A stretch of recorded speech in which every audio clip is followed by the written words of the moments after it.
¿Cómo están amigos? Bienvenidos a Revolución Legal, podcast jurídico enfocado al análisis de la transición a la cuarta revolución industrial, digitalización y descentralización del derecho. Soy Pedro Córdoba y les invito a visitar nuestra página web www.goinlex.com, donde podrán encontrar servicios e información vinculado a nuestros podcasts.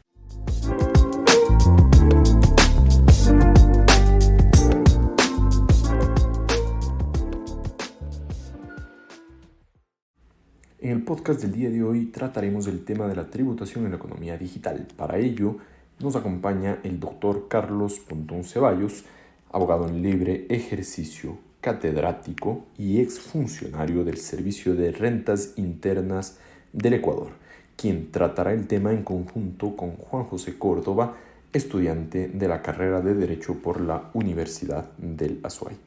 Con ustedes. Muy buenas noches con todos. Sí, realmente quería dar un poco de planteamiento al tema. Hay que partir del hecho de que en los últimos 20 años el mundo ha tenido básicamente una transformación. Estamos en medio de un cambio de era donde se pasa de una era totalmente tradicional, totalmente física, a una era donde estamos digitalizando todo, donde todo se está digitalizando y descentralizando, lo cual ha traído efectos sociales y económicos gigantescos para la sociedad. Estamos cambiando de un paradigma de donde los negocios se hacían tradicionalmente en persona, se comercializaban bienes físicos, a un mundo totalmente de ceros y unos, un mundo totalmente digitalizados, para tomar en cuenta el alcance y qué tan grande está siendo este cambio. Voy a proceder a leer un par de cifras por parte de las Naciones Unidas en el año 2019, solo para dimensionar un poco el desmesurado crecimiento de las plataformas económicas. Según datos, la economía digital supone entre un 4.55 a un 15.5% del Producto Interno Bruto Mundial. Asimismo, genera en torno al 2% del empleo mundial. Dentro del ámbito de la Unión Europea, la economía digital representa un 60% de todos los ingresos brutos que ha tenido la misma y se prevé que va a tener hasta el año 2025 un crecimiento del 305% anual, lo cual claramente es una transición que estamos viviendo de una economía tradicional a un mundo que ahora se mueve por Internet. Y es obligación de la academia y de nosotros los abogados comenzar a implementar normativas que eviten que exista una elusión fiscal y que puedan adaptar y hacer que evolucionen nuestros sistemas normativos a este nuevo mundo, a esta transición que estamos teniendo. Buenas noches, estimados compañeros, doctor Pedro, doctor Juan, pues un gusto estar participando en este espacio legal, pues, y también académico en cuanto a este tema, ¿no? Muy importante que es la tributación en la economía digital. Bueno, de acuerdo pues a tu pregunta, Pedro, es un asunto, este tema de la soberanía, ¿no? La soberanía, pues, no es más que el ejercer poder, el ejercer una potestad por parte del Estado de sobreponerse o de superponerse, sería la palabra correcta, ante los individuos en un territorio, ¿no? Y con una autoridad, con un gobierno. El hecho de ser soberano significa que en todos los ámbitos, ¿no? Entre esos el tributario, que ya lo vamos a tocar posteriormente, significa la posibilidad de que no exista eh, una, eh, no exista alguien o un organismo superior, tanto internamente como externamente. Es decir, se dice que uno es soberano cuando el Estado se sobrepone ante todos los ciudadanos y cualquier organismo está dentro de esta estructura estatal jerárquica, ¿no?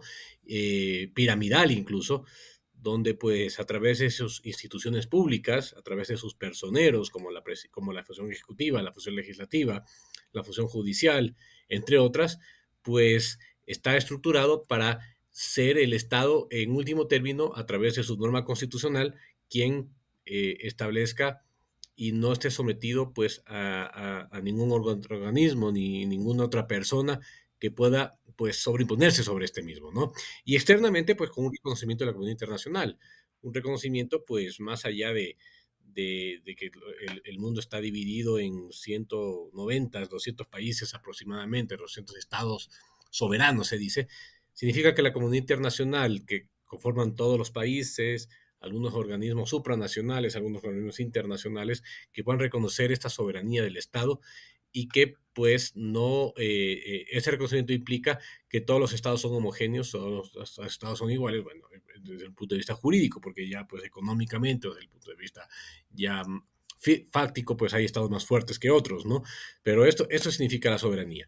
Entrando a los tributos, pues una de las partes de la soberanía significa que el Estado puede ejercer el poder tributario, ¿no? Así a secas. Significa que el poder tributario es la posibilidad de exigir contribuciones a la gente para desarrollar pues sus fines propuestos, sus fines establecidos, para poder desarrollar el Estado de Derecho, para poder entregar a la gente obras, servicios, ¿no? Es decir, servir a la gente y que sea de manera obligatoria, es decir, que puede imponerse de una manera coactiva, de una manera coercitiva a las personas sin que éstas puedan poner reparos, ¿no? Entonces, esta soberanía en materia tributaria implicaría pues el poder tributario de poder cobrar impuestos. Pues se manifiesta de una manera constituyente, es decir, es un poder constituyente, es un poder inalienable, es un poder universal, es un poder imprescriptible, es un poder originario.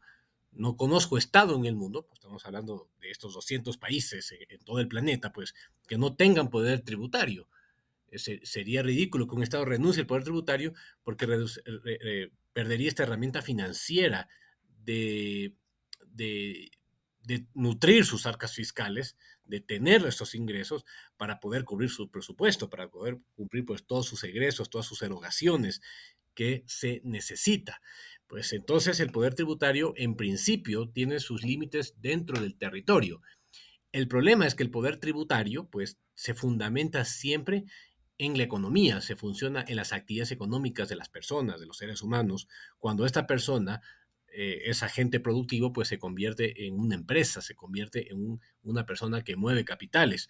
Bueno, en ese caso, pues el Estado, su fuente para cobrar impuestos son estas actividades económicas, sobre todo relacionadas a este poder económico que pueda tener las personas, ¿no? O esa constante económica, normalmente de riqueza, de consumo, de patrimonio, de capital, de renta, ¿no? Bueno, de manera general podemos decir así, y que inalienablemente el poder tributario tiene que fundamentarse se justificaría en función a este asunto económico de las personas. Entonces, como el asunto económico trasciende fronteras, los capitales son móviles, los capitales pues terminan pasando de un lugar a otro, independientemente de las fronteras políticas que tenga una nación, el poder tributario comienza a tener estos retos de traspasar, digamos, sus propias fronteras y de comenzar a cobrar impuestos, aunque la situación económica, la situación impositiva pueda provenir de otro país. Y ahí es cuando comienza a surgir este problema, ¿no? Entonces, en principio, el poder tributario se ejerce dentro del territorio, pero en asuntos económicos, ¿no? Como el impuesto a la renta, en donde una persona puede, viviendo o residiendo en un país determinado, puede tener ingresos o patrimonio de otro lugar, ¿no? Bienes en otro lado, genera renta en otro lado, esconde bienes o riqueza o activos en otro país, pues podría someterse también a imposición en otro lado y se generaría estos problemas de sobreimposición entre los estados, ¿no? Es decir, el estado A quiere cobrar por la residencia de una persona que debe tributar en ese lugar y el estado B en cambio por la fuente o por el lugar donde se encuentran los bienes, también comienza a cobrar el mismo impuesto que el estado A. Y ahí comienza a haber pues estos problemas de la doble imposición, de la triple imposición, de la sobreimposición de manera general. Entonces, soberanamente pues el Estado también tiene facultades extraterritoriales para poder cobrar impuestos. Buenísimo. Bueno, una vez que tenemos claro la potestad tributaria en relación al territorio, a lo que venimos del día de hoy, la tributación en la economía digital. Juan José, no sé si nos puedes merecer un criterio respecto del Internet, de su funcionamiento y cómo éste también puede tener injerencia dentro de materia tributaria. Claro que sí. Primero, quiero comenzar mencionando un poco de dónde provienen los sistemas tributarios modernos, de dónde provienen los sistemas tributarios y la normativa que tenemos el día de hoy.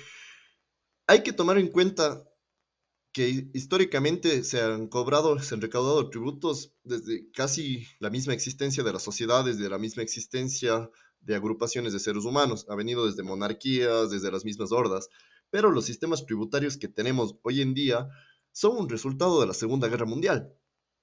Cuando comienza este segundo conflicto bélico de escala mundial, se da un giro a estos asuntos. ¿Por qué? Porque comienza a haber muchísima mayor producción de fábricas, comienza a haber una industria bélica gigantesca. Históricamente es ahí donde las mujeres por primera vez en la historia tienen este empoderamiento y van a las fábricas a trabajar. Entonces hay un crecimiento económico brutal, hay un crecimiento económico exponencial por parte de esto, pero como contrapartida también existía un gasto público excesivo. ¿Por qué? Porque tenían que financiar armas, tenían que mandar soldados de Europa, básicamente los Estados Unidos de América.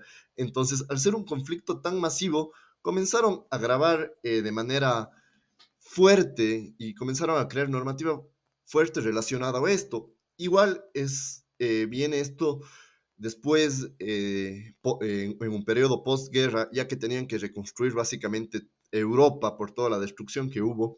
Entonces aquí se comienza a grabar y comienza a haber una normativa súper fuerte con respecto de los bienes y servicios que se producían. Ahora, hay que tomar en cuenta que estamos viviendo una transición, que actualmente las cadenas de suministro, eh, todo, básicamente los modelos de negocios buscan adaptarse al Internet para así poder eludir de cierta forma los sistemas tributarios. Cuando estos sistemas tributarios fueron creados, era prácticamente inimaginable pensar que se podían prestar servicios eh, de manera remota, de manera telemática, y mucho, era casi impensable que existan bienes intangibles que se puedan comercializar digitalmente. Hace 50 años el concepto de lo que hoy es un NFT era totalmente impensable, o sea, era algo que ni siquiera se venía a la mente de las personas. Por lo tanto, los sistemas tributarios que tenemos hoy en día no están preparados para regular estas relaciones que provienen del Internet, no están preparados para regular una economía digital. ¿Por qué? Porque fueron pensados para grabar, para recaudar impuestos sobre los bienes y servicios materiales, los bienes y servicios que se producían en fábricas o se prestaban de manera presencial. Pero el momento que nace Internet y el momento que comienza esta transición, los sistemas tributarios están quedando ya un poco obsoletos. Aquí también quiero referirme un poco, cuando empezó Internet, se llamaba el Internet de la información, porque en un principio Internet simplemente era la típica consulta que hacemos casi todos los días en Google, los blogs, y era un Internet donde solamente se proporcionaba información. Pero conforme han pasado ni siquiera las décadas, han pasado quizás 2, 3 décadas, hubo una transición al Internet del valor. ¿Por qué? Porque ahora bienes y servicios se pueden comercializar mediante Internet, mediante simplemente medios digitales, lo cual ha dejado a los sistemas tributarios casi indefensos. Hay que tomar en cuenta que el avance de la tecnología siempre es mucho más rápido, la tecnología avanza de manera tan rápida que nuestros sistemas legislativos no pueden crear leyes al mismo tiempo para poder regularlo, lo cual crea un gran problema. Continuando un poco con... Juan José y Carlos, tengo una pregunta. Nos queda claro luego de tu exposición, Juan José, de que siempre el derecho tributario está un poco relegado de la realidad de lo que sucede en los países, ¿sí?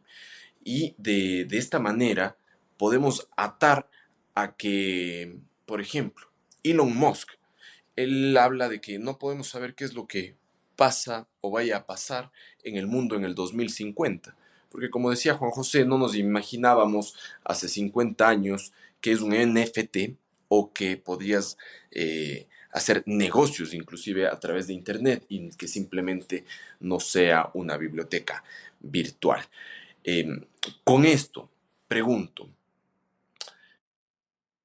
¿deberíamos llegar a una centralización global, tal vez como está funcionando ya en China a través de WeChat, y que la gente puede pagar, tiene todas sus cuentas, ya no maneja dinero en efectivo y todo se volcó de lo tangible a lo intangible? O, por el otro lado, podríamos utilizar la descentralización para evitar el abuso y los excesos de los estados. No sé, Carlos, desde el punto de vista tributario y desde cómo funciona el aparataje estatal, lo puedes entender. Claro, bueno, aquí hay algunas ideas, ¿no? Que tanto Juan como tú, Pedro, pues lo han venido tocando, ¿no? Ese tema de los NFT se llaman, ¿verdad?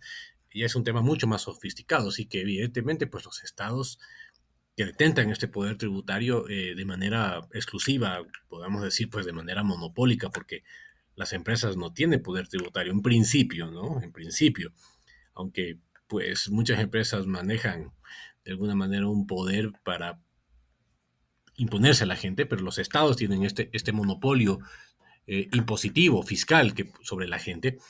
Es muy difícil que el Estado vaya a renunciar. ¿Por qué? Porque el mundo está estructurado en estados. Yo suelo decir, pues, ¿no? A ver, si a ti no quieres que te cobren impuestos, ¿no? Cualquiera que sea, porque todos pagamos impuestos. Cuando vamos a comprar algo en el supermercado, en la tienda, cuando vamos a cualquier lugar de visita, pues consumimos algo y terminamos pagando impuestos. Bueno, impuestos al consumo como el IVA. Y ya pues de una manera más compleja, de una manera pues un poquito más a la realidad personal y la capacidad económica, y cuando uno comienza a tener ingresos, pues ya comienza a pagar impuestos más sofisticados como la renta o el impuesto al patrimonio. Pero más allá de eso, la economía digital pues está avanzando a pasos tan grandes. Yo decía, ¿no? Las transacciones por la red, ¿no? Por así de manera muy general, que han avanzado ya no solamente pues a un internet informativo, sino también donde se puede comerciar, donde se puede realizar actividades económicas, donde uno puede incluso tener una fuente de ingresos, ha avanzado mucho más rápidos. Y los estados se han quedado cortos. Siempre pues están a la vanguardia los estados poderosos, los estados que representan pues de alguna manera el primer mundo, los estados del G7, los estados de la Unión Europea, de Estados Unidos, Japón, Corea, pues no digamos lo que vienen a hacer tranquilamente el G7 y el G20, van a la vanguardia un poco de cómo se puede establecer este tema de la tributación estatal frente a la economía digital, frente a las transacciones de los seres humanos o de las empresas, de los empresarios que realizan o se enriquecen a través de esta economía digital. Eh, Sin embargo, pues yo veo todavía muy lejos, ¿no? Más allá de eso, que los estados pierdan la posibilidad de exigir impuestos, porque para eso tendría que determinarse las fronteras. Para eso, pues, de alguna manera, los estados poderosos tendrían que renunciar a su poder sobre el territorio, sobre la gente, sobre las empresas que se radican en ese lugar. La economía digital, pues este es un gran avance que bien o mal, pues tiene que territorializarse al lugar donde deben afincarse.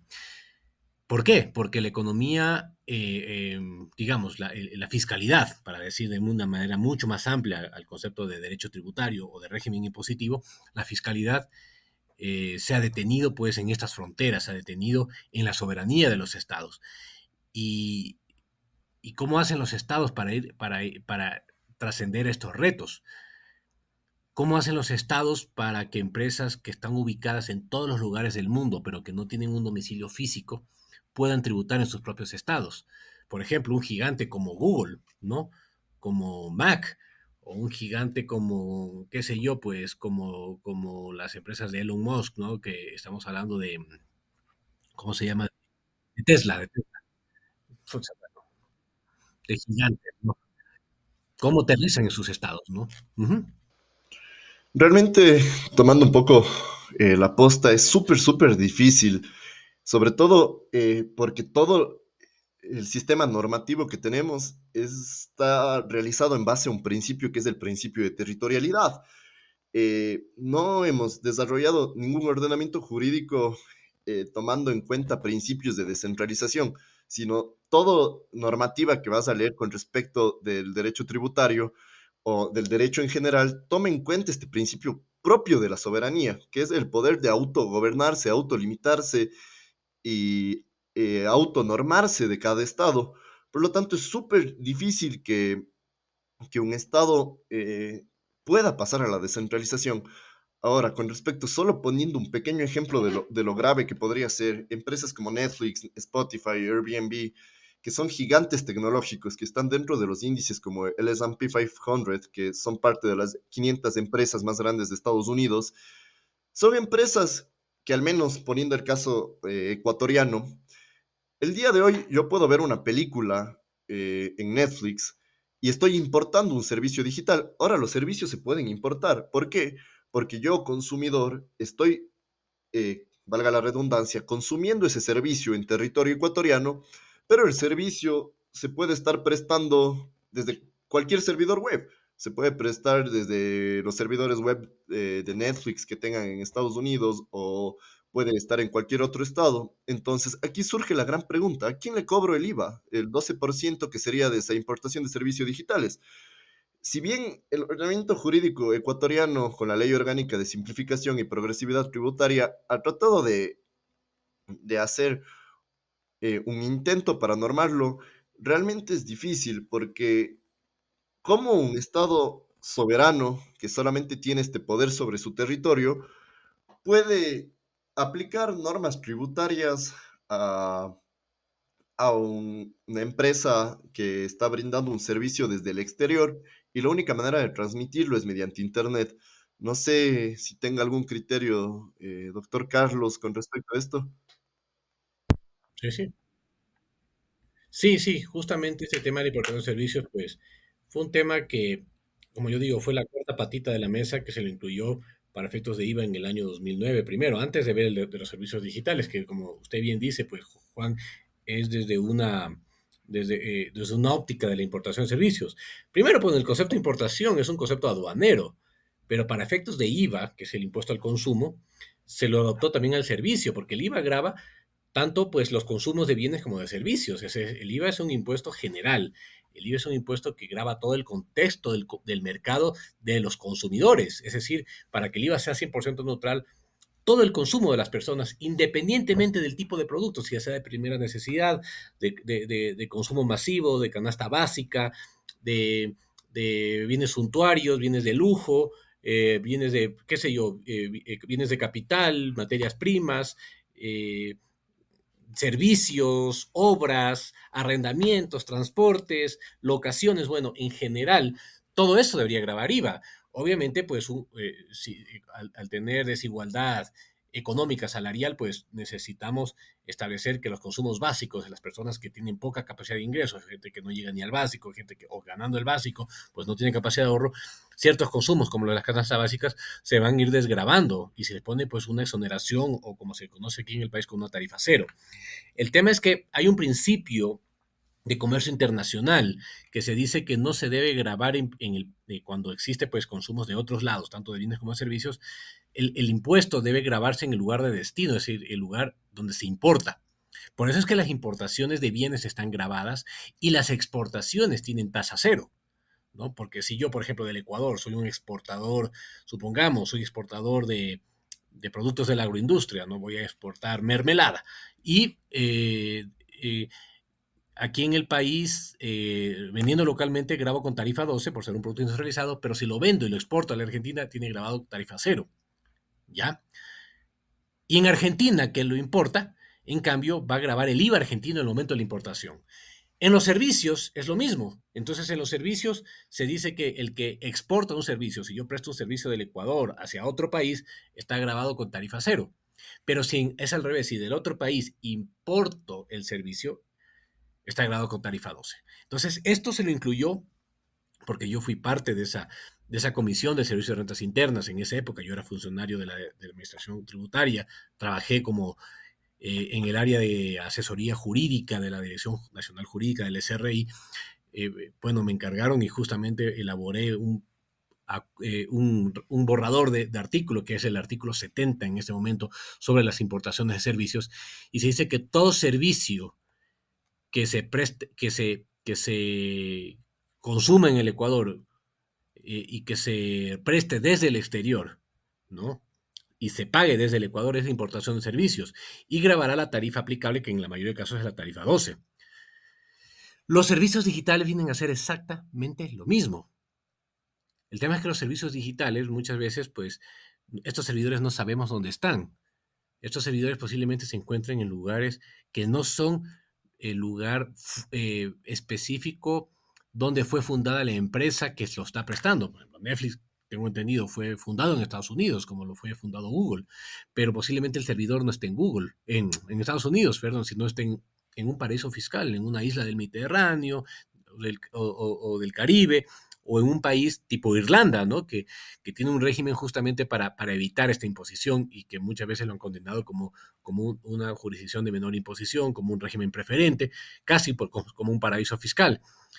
Entonces, ¿cómo se graba el IVA? Pues el Ecuador generó una idea que se vino trabajando desde años, diciendo, a ver, si una persona paga mensualmente $15 por tener la cuenta de Spotify, por tener el Netflix, o por consumir en Uber, por consumir en Cabify, pues esta persona está beneficiándose de un servicio.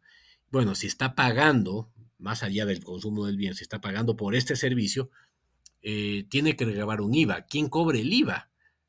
Porque te tocaría que esa persona se autorretenga. Como lo está pagando a través de una tarjeta de crédito, pues la tarjeta de crédito se constituye en una especie de agente de retención de ese IVA.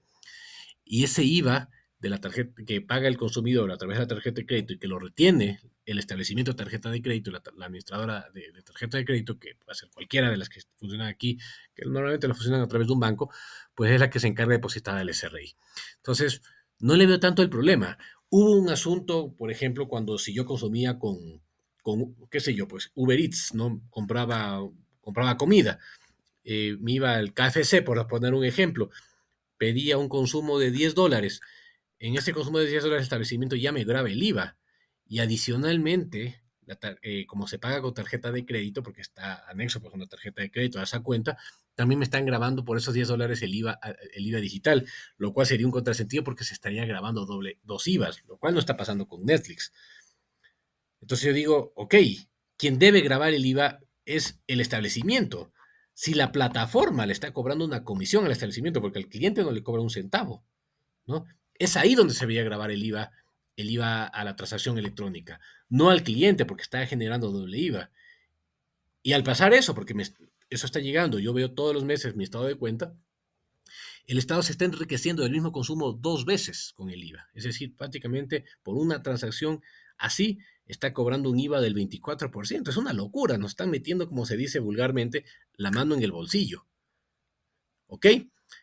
Y eso con relación al IVA, que es el asunto más simple. ¿Qué pasa con otros impuestos? Pues eso es una locura, porque ¿dónde tributan estas empresas? Si están establecidas en paraísos fiscales, están establecidas en Macedonia, están establecidas en el País Vasco, están establecidas en Irlanda, posiblemente también en Países Bajos, ¿no? La que antes se conocía como Holanda. Bueno, no están tributando en Estados Unidos, no están tributando en California, en Nueva York, no están tributando en un lugar donde se encuentran asentadas, pero están vendiendo sus bienes o servicios, Amazon, ¿no? Por ejemplo, ¿no? Están beneficiándose del consumo de todos los países del mundo. Entonces, ¿cuál es el lío con relación al impuesto a la renta? Con relación al impuesto a la renta, el asunto es que el impuesto a la renta está establecido para que se grave en establecimientos fijos, físicamente hablando, en un lugar determinado. Pero estas empresas, como comercializan por Internet, lo que tienen es un servidor, no necesitan un establecimiento, pero están llevándose la renta a través del cobro de los consumos a todas las personas que compran por red en el mundo. Entonces, están percibiendo renta. No tienen un establecimiento físico. Las leyes de los países principalmente de los países en vías de desarrollo como el Ecuador y de toda Latinoamérica, están establecidas para cobrar en establecimientos físicos. Y al no establecimientos físicos, pues se da una ilusión tributaria, hay una brecha para no pagar impuestos impresionante, pues que se están beneficiando estas empresas y se están perjudicando a los estados. Entonces, eso es un resumen muy breve, muy introductorio, lo que yo le podría decir en este momento, Juan, para este asunto de la tributación, tanto de IVA como de impuesto a la renta. Muchas gracias, estimado doctor Carlos. Con respecto de eso, también quería ver su opinión dentro de la doctrina y ahora la academia está tratando un concepto súper interesante, que es el concepto de un establecimiento permanente virtual. ¿Qué quiere decir básicamente esto? Que no necesariamente necesitan tener esta residencia física o establecerse en un establecimiento permanente físico, sino los estados ahora buscan con este concepto decir, ok, tú estás prestando algún tipo de servicio, estás comercializando, estás generando algún tipo de relación mercantil en mi país y no necesariamente tienes que constituirte en un territorio físico, sino al generar ingresos aquí también deberías pagar aquí.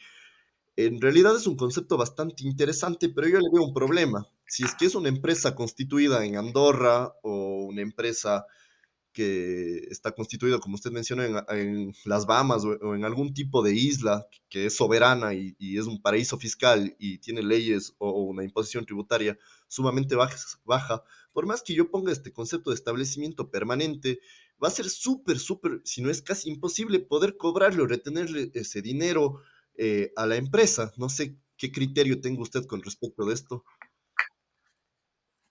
Claro, sí, justamente, y retomando un poco lo último que yo mencioné, ¿no? Los estados obligan a que fijen un establecimiento en un lugar, y claro, y lo fijan en un país como Andorra, como Bahamas o como una isla del Caribe, eh, y, y termina pues no tributando o tributando mucho más baja de lo que tributaría pues en situaciones comunes, en situaciones típicas y normales en su país de fuente, en su país digamos de origen.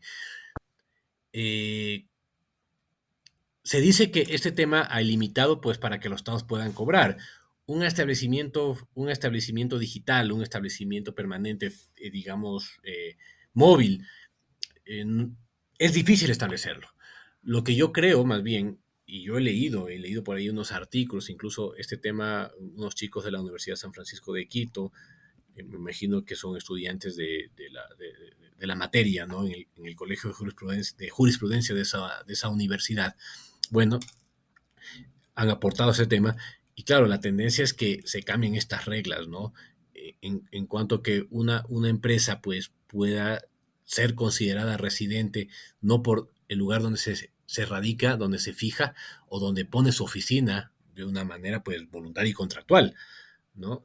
Ni tampoco pues puede un Estado arbitrariamente decir, no, tú fijas en Estados Unidos aunque tu servidor está en otros lados. Mucho ha cambiado ese tema de las reglas de la residencia. Por ejemplo, Organización de Cooperación de Desarrollo Económico, la OCDE, la OCDE, ¿no? Que dan los lineamientos, sobre todo para el tema de la fiscalidad, este asunto también de los BIPs, de los BEPS, perdón, ¿no? De la eclosión de las bases económicas y la traslación de beneficios y las ganancias a otros países, sobre todo pues a paraísos fiscales, ha sido el combate de la lucha pues del mundo digamos que no es paraíso fiscal, contra los paraísos fiscales, contra esta guerra económica fiscal que se tiene contra las grandes empresas, contra los poderosos, los que detentan el capital, de trasladar los beneficios a lugares de nula o baja imposición. Eso ha sido pues una guerra, como usted dice, después de la Segunda Guerra Mundial, estamos hablando de más de 70 años y no se ha terminado, ¿no? Y cada vez peor por el nacimiento de esta economía digital. Lo que ahí se ha planteado, por ejemplo, es decir que empresas transnacionales puedan fijarse en el lugar donde más venden. Por ejemplo, si una empresa como Google o una empresa como Netflix o una empresa como Disney, ¿no? Están vendiendo más en Estados Unidos que en otros países, independientemente de donde tengan su centro fijo, donde tengan su servidor, su operador, deben tributar en Estados Unidos.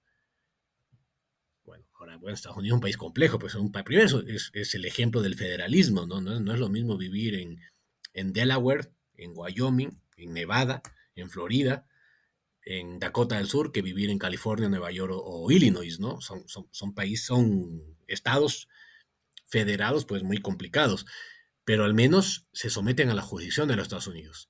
Y no decir, es que yo no tengo domicilio en Estados Unidos y por lo tanto tributo en Irlanda.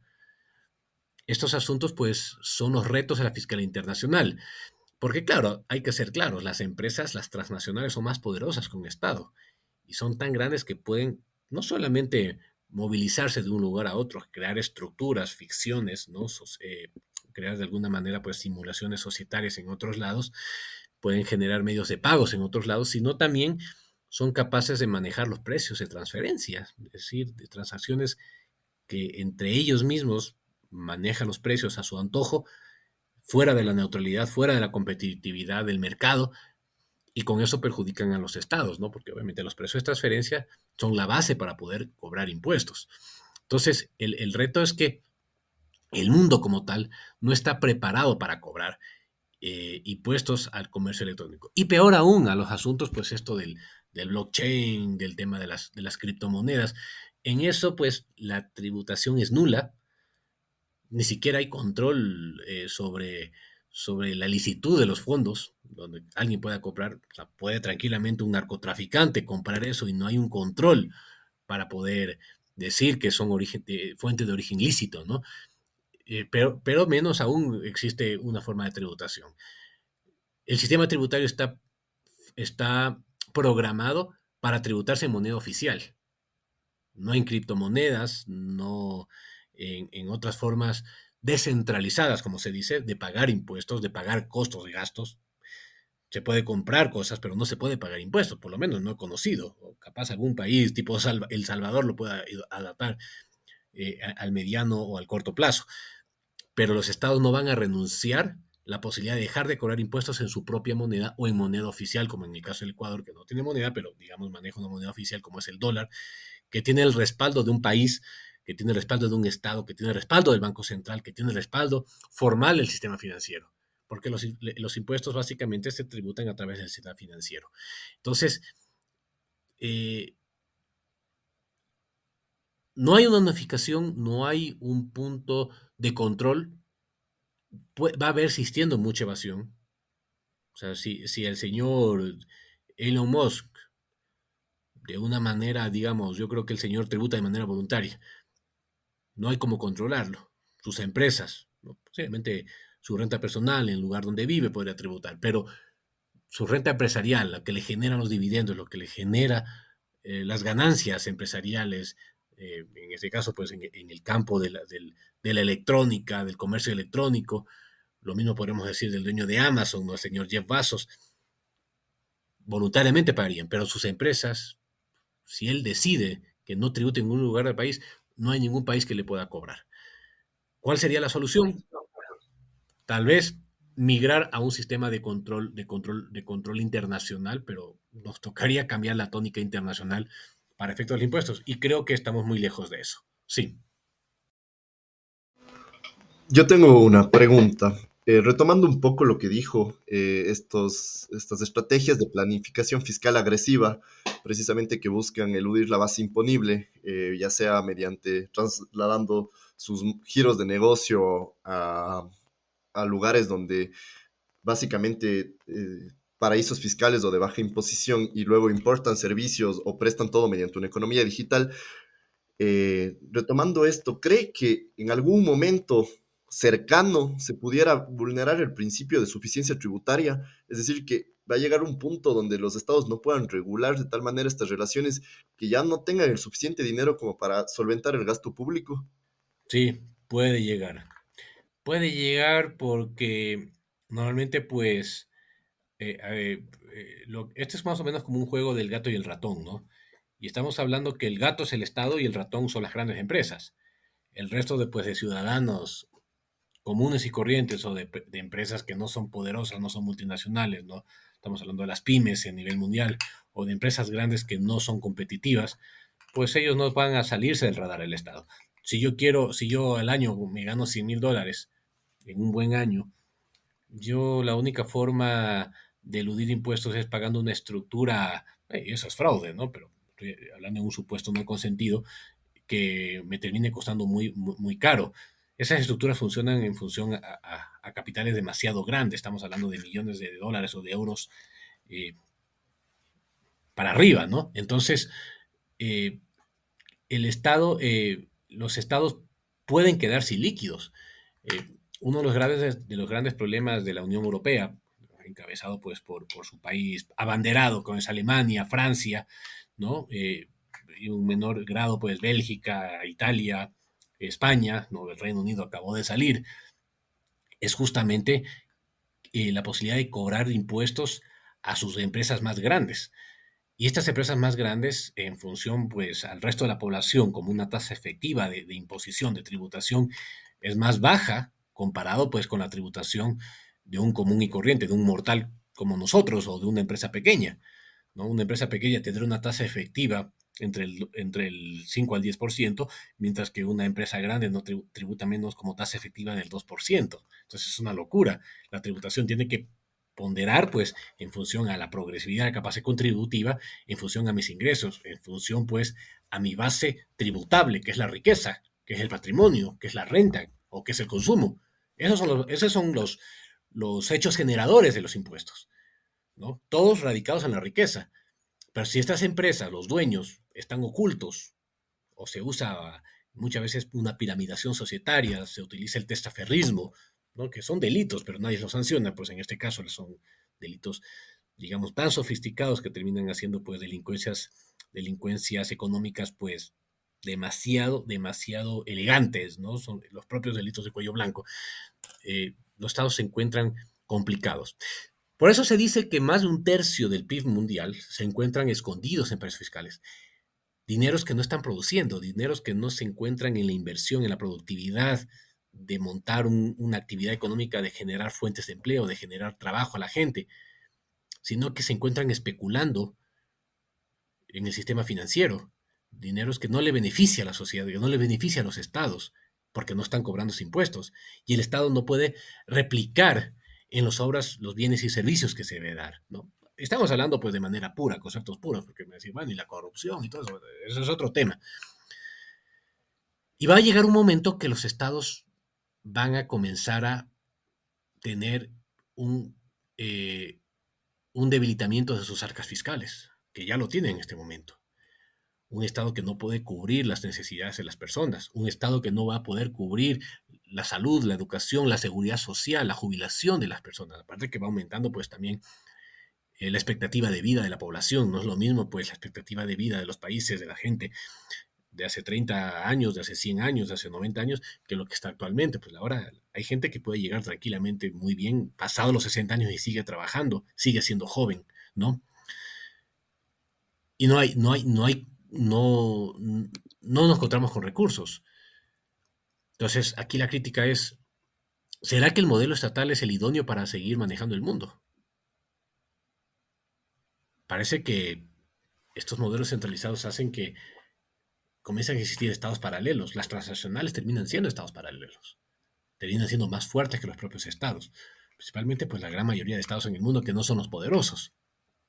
Una corporación petrolera como la Shell, como la Exxon, ¿no? Como Chevron, las empresas como Google, las empresas como Apple, terminan siendo más poderosas que cualquier país latinoamericano, que cualquier país del sur del Asia o del África o de Europa Oriental. Entonces, ahí está el reto. Todavía tenemos pues el asunto de Estado-tributo. No existe otra connotación de tributo que no sea que el Estado es el que lo cobra. Pero si el Estado no puede cobrarlo porque el mundo está migrando hacia el comercio electrónico, hacia la digitalización económica, pues el Estado va a ser insuficiente para poder beneficiar a toda la población. Ese es el resumen de lo que yo más o menos he podido Perfecto. leer y investigar sobre este punto. Estimado Carlos, ¿existe alguna implicación o posible sanción actualmente, ¿no? En el supuesto de que una persona de a pie, una persona como nosotros que nos dedicamos a la academia, no declare las utilidades generadas por criptoactivos, acciones, NFTs, NFTs. ¿Cuál es tu recomendación? Tal como está la normativa actual en Ecuador, ¿lo hacemos o no lo hacemos?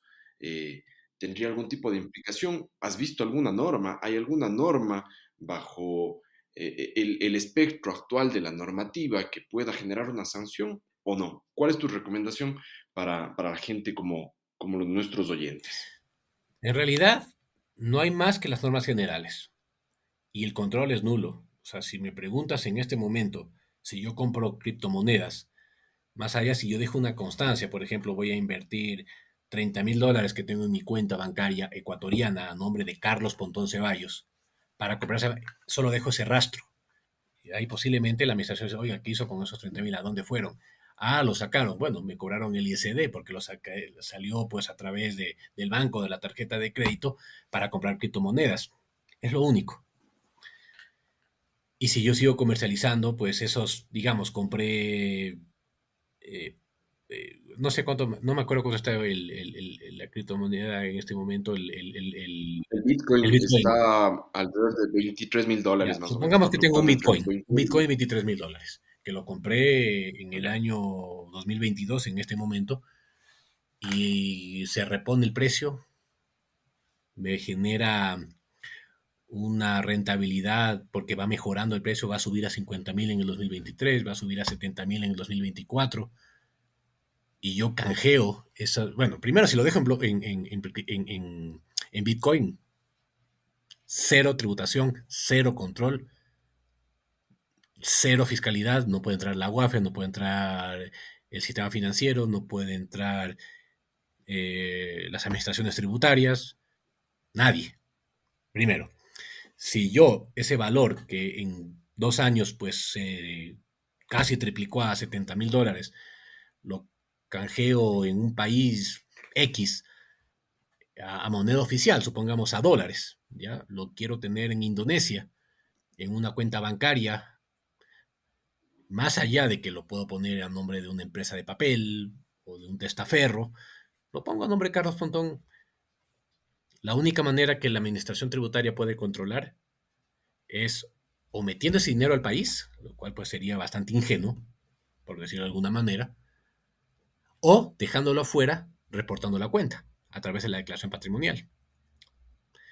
Si es que no lo hago, la administración tiene una herramienta. El Ecuador forma parte de con 153 países adicionales del Foro de Intercambio de Información Global, las 2/3 del mundo, en donde los estados pueden ver a través de esta herramienta tecnológica de cómo sus ciudadanos mueven la plata en el mundo, mueven el dinero a través del sistema financiero. Pero es complicado porque se necesita hacer peticiones y requerimientos propios de una indagación personal y particular a un contribuyente residente de un estado. Por ejemplo, en este caso, el Ecuador pediría la información de Carlos Pontón por una investigación que está haciendo. Si no lo hace, no hay manera de dejar rastro. Por eso es que el control tributario en este se vuelve bastante deficiente.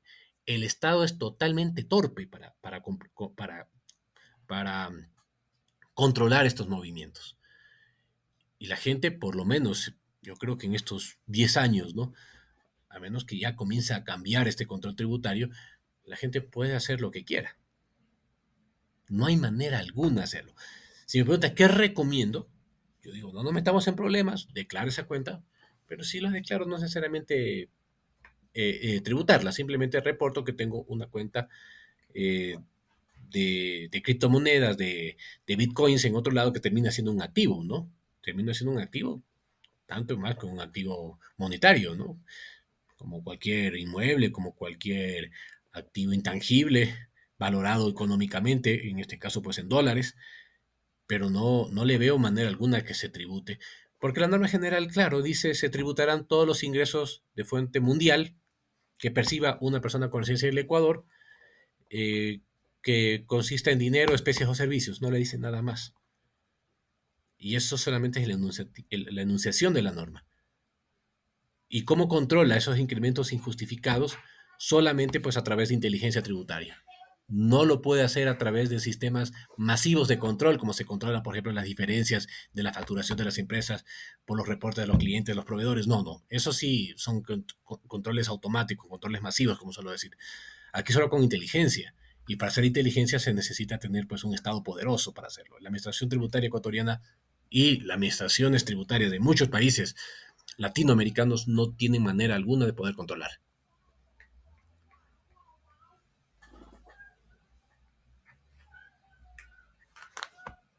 No te escucho, Pedro. Creo apagado tu micrófono. Ya. Ahora sí, el típico problema de la Apagado actualidad, el micrófono. hablar con el micrófono apagado. Sí. Carlos, Juan José, muchísimas gracias. Creo que ha sido un primer podcast que nos deja varias enseñanzas. Vamos a seguir desde el tema académico, impulsando temas de vanguardia, temas que deben ser tratados y que solamente la academia puede poner en conocimiento de la ciudadanía, del órgano legislativo, y que de esa manera tome o se forme, se haga carne en las normas que sean aplicadas dentro de la sociedad. Tema bastante importante, la tributación en la economía digital. Posteriormente seguiremos planteando más temas, seguiremos revisando temas de vanguardia, vuelvo y repito. Un agradecimiento a GoingLex, a Juan José, su fundador, a Carlos Pontón, quien es socio de Abocacia, y pues estaremos en las próximas semanas con nuevos episodios. Saludos. Gracias.